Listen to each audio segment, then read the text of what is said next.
Rumah Aceh.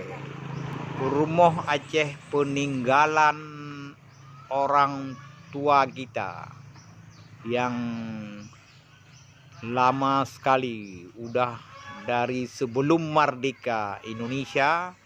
Ini rumah Aceh, yang rumah Aceh peninggalan nenek atau rumah pusaka, yang terdiri dari adanya Seramoma, adanya rumah Ineng, adanya Seramoa Likut. Rumah Aceh dari sebelum merdeka sudah ada rumah Aceh ini, dan pesan daripada orang tua kita, jangan dirombak. Ini rumah Aceh.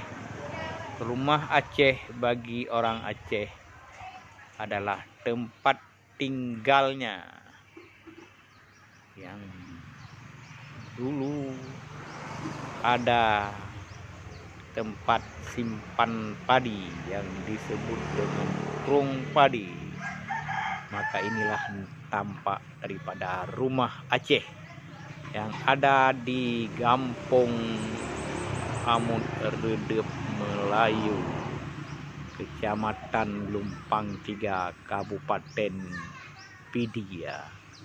Inilah rumah Aceh yang peninggalan nenek moyang kita, yang diukir dengan ukiran-ukiran semasa tahun sebelum Indonesia kita merdeka. Inilah rumah Aceh, pusaka moyang. Inilah rumah Aceh. Sekian dan terima kasih.